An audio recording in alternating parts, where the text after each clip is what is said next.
Buenas noches, hermanos. Dios les bendiga una vez más. Esta es la Iglesia Bautista Lumbrera y es el estudio de la Palabra de Dios en el Salmo 119. Mi nombre es Gilberto Torrens. Sean todos bienvenidos. Vamos a orar para encomendar al Señor este tiempo. Padre Santo, te damos las gracias por al Señor Jesucristo. Gracias por el Evangelio. Gracias por su obra en la cruz. Gracias porque por Él podemos tener salvación y vida eterna. Gracias, Señor. Tu cura y la excelencia de tu palabra, Señor. En ella encontramos las riquezas de tu gloria. En ella encontramos salvación y vida eterna. Y en ella encontramos el alimento espiritual. Queremos rogarte que en esta noche nos dirijas. Ayúdanos, Señor, a ser fieles a lo que dice tu palabra.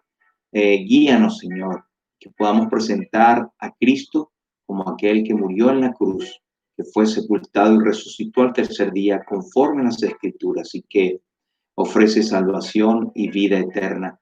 Por aquellos que están detrás de esta pantalla sufriendo algún tipo de penalidad o sufrimiento, de enfermedad o de cualquier otra situación o índole, Señor, te suplicamos por ello. Pon tu mano de sanidad sobre los enfermos y sana el corazón de aquellos que están entristecidos y atribulados.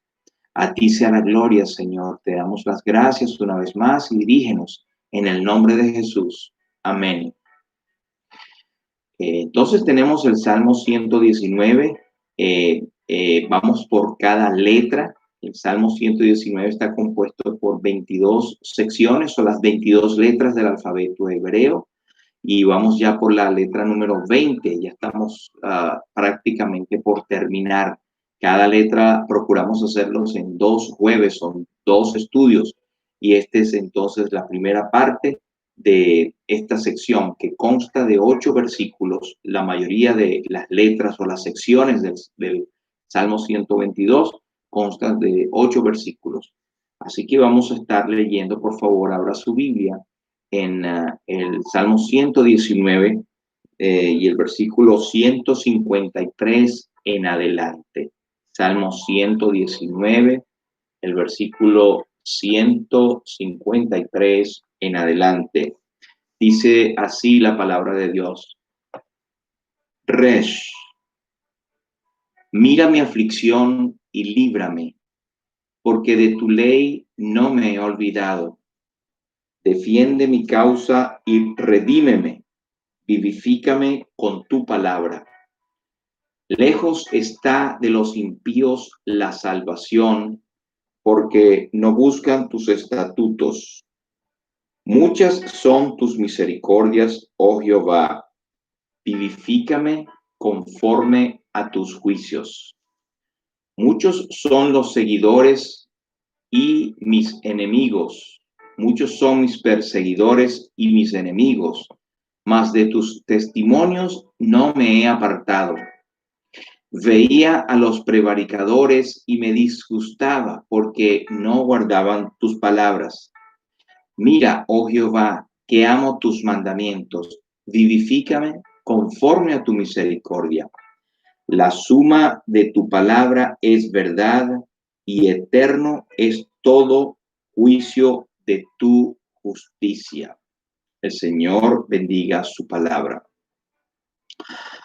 En este título de esta sección del 153 está la letra hebrea Resh, que debe leerse con la escritura. Al comenzar el versículo 153, siempre debemos leer esos títulos, son inspirados también. Esta letra Resh, según algunos entendidos, significa cabeza.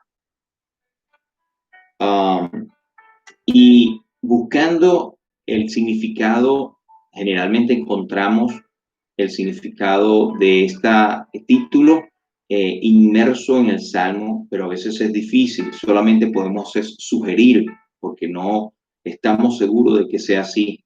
Pero la letra Resh, que significa cabeza, pudiese ser en referencia al último versículo de esta sección, que es el 160. Dice, la suma de tu palabra es verdad y eterno es todo juicio de tu justicia. Otras versiones la colocan como lo capital de tu palabra. Es decir, lo capital o la cabeza de tu palabra es verdad. Entonces sugerimos que este puede ser la razón por la cual el título tiene este significado, cabeza. De todas maneras, no estamos seguros de que este sea el significado porque estas palabras son un poco difíciles aún para los entendidos. Pero empezando el versículo 153 dice el salmista: mira mi aflicción y líbrame, porque de tu ley no me he olvidado. Y si usted ve la repetición de súplicas que el salmista tiene, mira el versículo 153, dice: mira mi aflicción, primera petición, líbrame, segunda petición.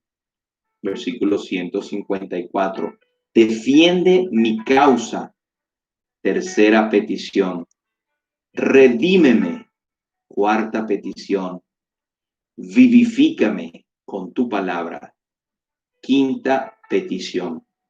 Luego hay otras peticiones como en el Salmo, en el versículo 156, cuando dice vivifícame, pero ahora es conforme a tus juicios.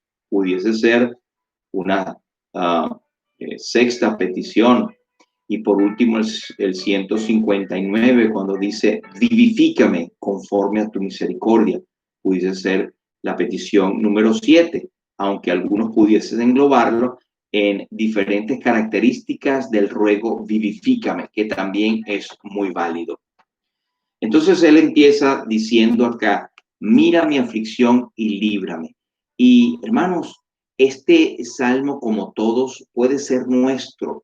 Y yo creo que es la oración de cada creyente. Nosotros podemos muy tranquilamente colocar estas palabras en nuestras bocas. Señor, mira mi aflicción. Señor, líbrame. Señor, defiende mi causa. Señor, redímeme. Señor, vivifícame. Todas estas son peticiones muy, pero muy normales en la vida del creyente que depende de Dios y que en su humildad sabe que no hay nadie a quien pueda acudir excepto al Señor. Dice: mira mi aflicción y líbrame, porque no me he olvidado de tu ley. Otra versión de este versículo dice: mira mi sufrimiento y ven a salvarme, porque nunca me he olvidado de tus enseñanzas. Otra versión dice: mira mi pesar y líbrame, porque no me he olvidado de tu ley. Y no es verdad, amigo o hermano en Cristo, que hemos pasado en nuestras vidas situaciones donde oramos a Dios: Señor, mira mi sufrimiento, perdón, mira mi pesar, mira mi tristeza, y rogamos: Señor, líbrame o ven a salvarme. Ahora, esto nos recuerda que la vida del salmista no era vivida en una torre de marfil, encerrado, un lugar asegurado, un lugar totalmente a prueba de enemigos, en los cuales él podía entonces sentarse a estudiar toda la Biblia todo el día, como hacían aquellos hombres que se encerraban en los monasterios y hacían de esta vida monástica, que era encerrarse a leer solamente la palabra de Dios. Esto no era, y esto no es la versión que tenemos en la Biblia del hombre de Dios. El hombre de Dios, como tú y como yo, son personas que vivimos en este mundo y que estamos sujetos a tantas aflicciones, y tal vez no el tipo de enemigos que ellos tenían, que venían para matarlos, pero sí hay enemigos que nos amargan la vida, que son inflamados por el mismo infierno. Ellos mismos no son el enemigo, sino que son inflamados por el mismo enemigo de nuestras almas, que es Satanás. Él vivía una vida real, conviviendo con personas, las cuales se hicieron sus enemigos, sus oponentes, y tal vez muchas veces era porque él buscaba de Dios y ellos querían vivir inicuamente. Él vivió una vida que experimentó la aflicción, y es posible que esto es por lo cual nosotros estemos pasando. Muchos de los creyentes estamos pasando por tiempos de aflicción, unos en mayor medida que otros, sobre todo por la pandemia, que trajo otras consecuencias como la soledad, como la falta de trabajo, como el problema económico, como el problema de salud, como la inseguridad y tantas otras cosas que nos dejan en aflicción. Eh, en estos días hemos tenido noticias de nuestras familias en Venezuela pasando aflicciones, unos enfermos, unos que no se pueden llevar a clínicas porque cobran en dólares, que no es la moneda local, y están otros que se enferman por el coronavirus, tienen miedo de llevarlos a los hospitales, ya que de ahí los sacan en cajas ya para enterrarlos. Y no hay gasolina, no se pueden mover. Eso es nada más para decir una de las miles de cosas por las cuales mucha gente está en aflicción, y así en muchos otros países. Pero podemos orar con confianza: Señor, mira mi aflicción, Señor, líbrame de mi aflicción, Señor, redímeme, Señor, líbrame, defiende mi causa y vivifícame, Señor. Estos son totalmente legales, totalmente normales que pongamos estas palabras en nuestras bocas. El Señor realmente considera nuestra aflicción. Dice un comentarista que en todo dolor que parte el corazón, tiene parte el varón de dolores. Qué hermoso. En todo dolor que parte el corazón, tiene parte el varón de dolores. Es Jesús, aquel experimentado en quebranto, como dice Isaías 53, y como que escondimos de él el rostro, fue menospreciado y no le estimamos. Es Jesús quien llevó el peso inmenso de nuestros pecados y que sufrió tal contradicción de pecadores y aflicción hasta lo sumo, para que nadie pueda decir: Señor, tú no me comprendes porque estás allá arriba. No, Dios se hizo carne y vino y habitó entre nosotros. Y Él sufrió más allá de lo que cualquier ser humano pudo haber sufrido, incluyendo la traición y el abandono de su familia y de su gente. Él es el que nos puede socorrer, por lo cual puede también salvar perpetuamente a los que por Él se allegan a Dios, viviendo siempre para interceder por ellos. Es la confianza, la fortaleza que tenemos de que si pedimos a Dios alguna cosa, Él nos oye conforme a su voluntad. Así que puedes tomar ánimo nuevamente, que tu aflicción, tu angustia, puede ser puesta delante de la presencia de Dios y ser oída y ser atendida por aquel varón de dolores. Ahora, el salmista también decía: Señor, haz esto, líbrame, porque de tu ley no me he olvidado. Y uno pareciera que sonara un poco como petulante, como vanidoso, como, bueno, porque yo atiendo tu ley, porque no me he olvidado, entonces líbrame, entonces mira mi aflicción. Pero no es así, al contrario. Yo pienso que aquí vemos el corazón del salmista, que está reconociendo que a pesar de las circunstancias, de las aflicciones, él no se olvida de la palabra del Señor. Y quiero ponerte un ejemplo muy sencillo.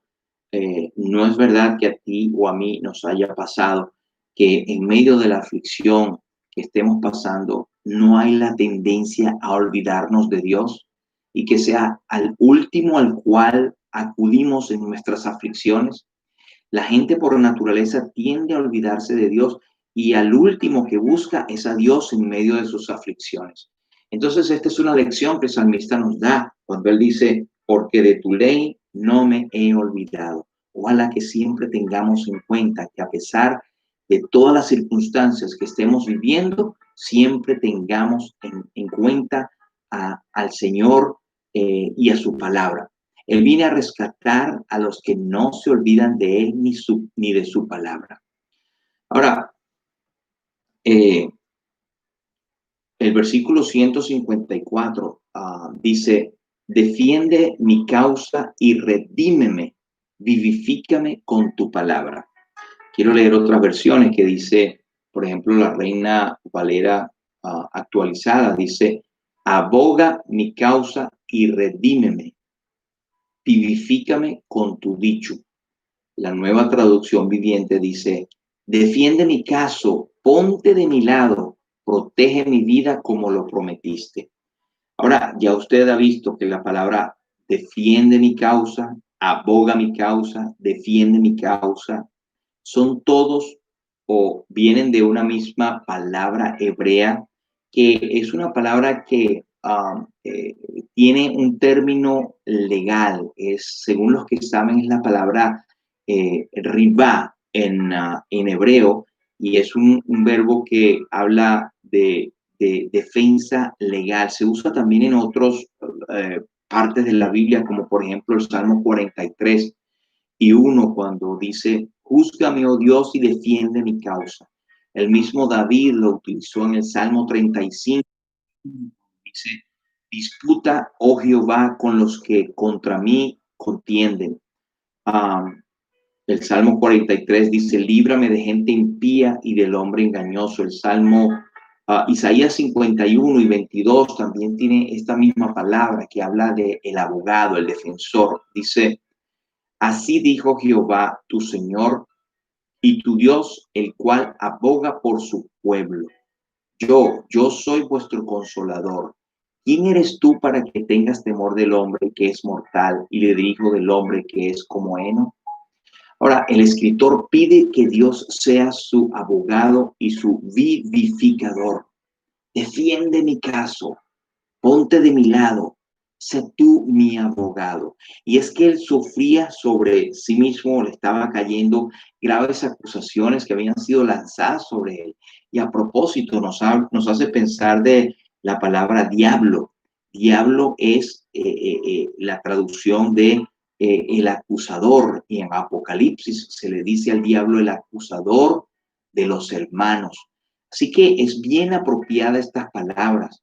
Eh, del Señor Jesucristo se nos dice en la primera de Juan, capítulo 2, versículo 1, dice: hijitos, estas cosas os escribo para que no pequéis, pero si alguno hubiere pecado, abogado tenemos para con el Padre, a Jesucristo el justo. Y oiga bien esta palabra: Jesucristo el justo. Tenemos un abogado no para con Dios, sino para con el Padre. ¿Qué quiero decir con eso? ¿Qué quiere decir la Escritura? Que el abogado es para aquel que ya es hijo de Dios, que ha sido redimido con la sangre preciosa de Cristo. Entonces, Cristo es nuestro abogado para con el Padre, que es todo en familia. Para cuando este escritor, Juan, escribe a los creyentes, y no del pecado que te condena al infierno, sino el pecado que te roba la comunión. Y es el pecado que todos nosotros como hijos de Dios tenemos a diario. Entonces, si pecamos, pues tenemos abogado para con el Padre. Qué precioso saber que tenemos un abogado que defiende nuestra causa. Cristo usó esta misma palabra que es en el Nuevo Testamento en griego, es parácletos, que es el consolador, o uno que es llamado al lado de otro para defenderle, para ayudarle, para instruirle, para ser su ayo. Esta es la palabra en el Nuevo Testamento: abogado, ahí en 1 Juan 2:1.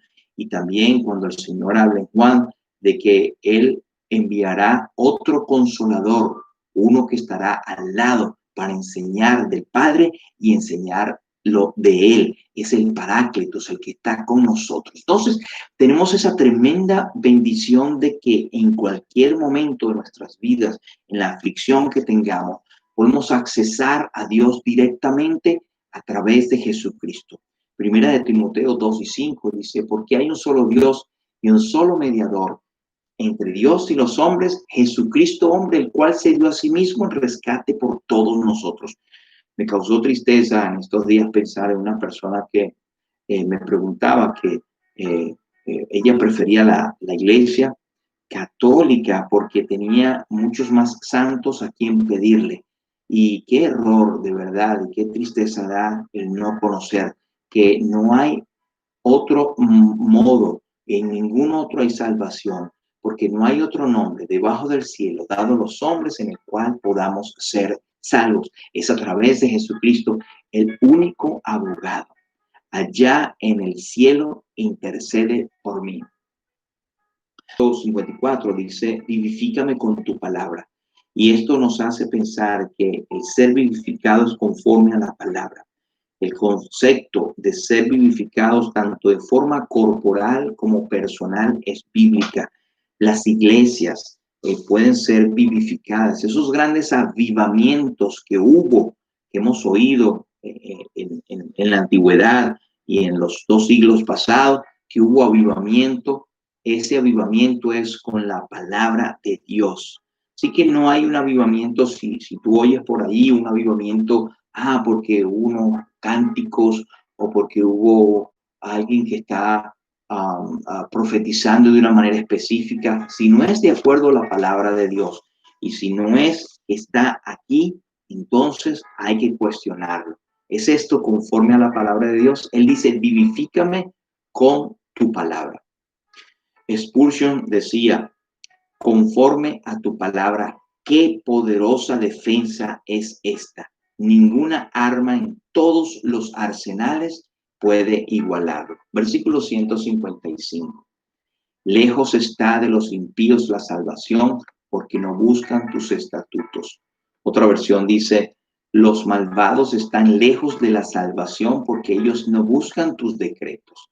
Ahora hay que entender una cosa, que el salmista, él se dio cuenta que los impíos no serían salvos, no porque Dios no los haya escogido, sino porque ellos mismos deciden no buscar a Dios, alejarse de Dios. La salvación es un don precioso que está al alcance de todo el mundo. De hecho, Juan 3:16 es un perfecto ejemplo. Dice, porque de tal manera amó Dios al mundo, su misericordia es completa para todos. Pero Él dice en su palabra, me hallan los que me buscan, los que temprano me buscan.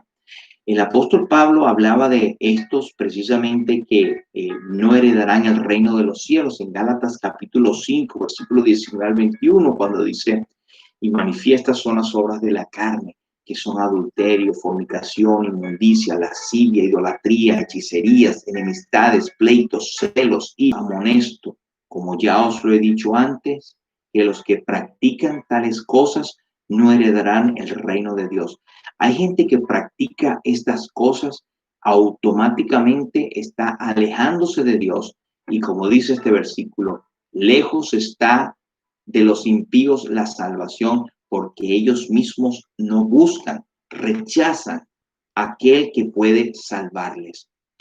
En Tito capítulo 1 versículo 16, otro ejemplo, dice, profesan conocer a Dios, pero con sus hechos lo niegan, siendo abominables, rebeldes, reprobados en cuanto a toda buena obra. El Salmo 119 y 155, donde estamos leyendo, nos dice en resumen que Dios no salva a los hombres en contra de su voluntad. Él no va a poblar el cielo de gente que no quiere estar allí. No hay salvación para aquellos que rehúsan escuchar la palabra. Hace tiempo les mencionaba de un compañero de trabajo que cuando le testificaba del Señor, él de manera de burla dijo, mira, yo no quiero estar ahí en el cielo, yo quiero estar en el lugar donde están todos mis amigotes. Qué ignorancia tan grande. No quiere las cosas de Dios. Él mismo está rechazando la salvación de Dios. Qué tremendo y terrible error. Dice el comentarista Clark, aquellos que no buscan, no hallan. Es una contraparte de lo que dice Mateo 7:7. Pedid y se os dará, buscad y hallaréis, llamad y se os abrirá. Versículo 156 dice, muchas son tus misericordias, oh Jehová, vivifícame conforme a tus juicios. La versión Palabra de Dios para Todo dice, Señor, tu compasión es muy grande, conforme a tu justicia, déjame vivir. La nueva versión viviente dice, Señor, cuán grande es tu misericordia, devuélveme la vida conforme a tu justicia. Él decía, Señor, tu misericordia es grande y devuélveme esta vida conforme a tu justicia, porque tú eres justo. En otras palabras, tú no te vas a olvidar porque tu justicia es grande. Hebreos capítulo 6 y versículo 10 nos recuerda esta idea cuando dice, porque Dios no es injusto para olvidar vuestra obra y el trabajo de amor que habéis mostrado hacia su nombre, habiendo servido a los santos y sirviéndole aún. Quiero decir que nada en absoluto de aquí se está hablando de salvación. En este versículo específicamente se está hablando de la misericordia de Dios que ha sido demostrada a uno que es creyente. Y en eso la fidelidad de Dios es mayor cuando somos obedientes. Ninguna lengua humana podrá jamás describir adecuadamente la misericordia de Dios. Y uno pudiese medir la misericordia de Dios por lo menos por tres cosas. Perdón. Uno, por la infinita deuda que Él ha borrado. ¿Tú te imaginas el pecado que ha sido quitado de ti? Cuando Juan el Bautista señalaba a Jesús, Juan 1 y 29 decía, he aquí el Cordero de Dios que quita el pecado del mundo. Del mundo. Isaías 43 y 22 nos dice, yo soy el que borro tus rebeliones por amor de mí mismo y no me acordaré de tus pecados. Efesios 1 y 7. Cristo Jesús, en quien tenemos redención por su sangre, el perdón de pecado, según las riquezas de su gracia. Hebreos 10 y 17 nos dice, nunca más me acordaré de sus pecados y transgresiones. Entonces la misericordia de Dios es tan grande, número uno, por la deuda tan grande que Él ha borrado a través de la obra de Cristo en la cruz, a través del sacrificio que Él hizo en el Calvario. El segundo, la segunda razón por la cual la misericordia de Dios es tan grande es por la ruina eterna de la cual es capaz de salvar. Salmo 86 y 13 nos dice, porque tu misericordia es grande para conmigo y has librado mi alma de las profundidades del Seol. A los que somos salvos, apreciamos infinitamente que el Señor nos haya librado de la condenación eterna. El Señor Jesucristo habla en San Juan 5 y 24, de cierto os digo, el que oye mi palabra y crea el que me envió, tiene vida eterna y no vendrá a condenación, mas ha pasado de muerte a vida. Y la tercera es por la corona celestial, la cual Él ahora ostenta y que nos otorga realeza a nosotros sin merecerlo. Lo explico mejor lo que dice en 1 Pedro, mas vosotros sois linaje escogido, real sacerdocio, nación santa, pueblo adquirido por Dios, para anunciar las virtudes de aquel que nos llamó de las tinieblas a su luz admirable. Apocalipsis 1 y 5 nos dice, y de Jesucristo el testigo fiel, el primogénito de los muertos y el soberano de los reyes de la tierra, al que nos amó y nos lavó de nuestros pecados con su sangre y nos hizo reyes y sacerdotes para Dios su Padre. A Él sea gloria e imperio por los siglos de los siglos. Amén. Bien escribió Ira Sankey, que cantó con Moody este precioso himno. Oh, ¿quién jamás pudo expresar tu amor o sondear la hondura, oh Salvador, del manantial en el divino ser, o la extensión o grande altura ver de tal amor? ¿Quién pudo amor tan vasto conocer? El cielo no lo pudo contener, mas hasta nuestro mundo rebosó, pues al morir Jesús en cruz mostró su amor, el amor de Dios. ¿Quién pudo cabalmente dar loor al Dios omnipotente y salvador que fuese digno de tan grande amor? El culto que rendimos al Señor, cuán débil es. A Él sea la gloria.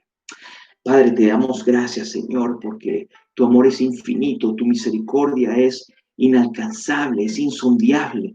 Gracias porque podemos acercarnos confiadamente al trono de la gracia para alcanzar misericordia y hallar gracia para el oportuno socorro.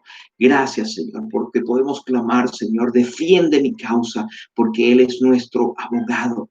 Gracias porque podemos clamar, líbrame, porque tú nos has librado de la potestad de las tinieblas y nos has trasladado al reino de tu amado Hijo, Señor. Y gracias porque podemos ser puestos en un sitial de honor sin merecerlo, solamente por gracia. Te alabamos, Señor. Bendito sea tu nombre. Gracias por tu palabra. En el nombre de Jesús. Amén. Señor te bendiga y Él bendiga y prospere su palabra.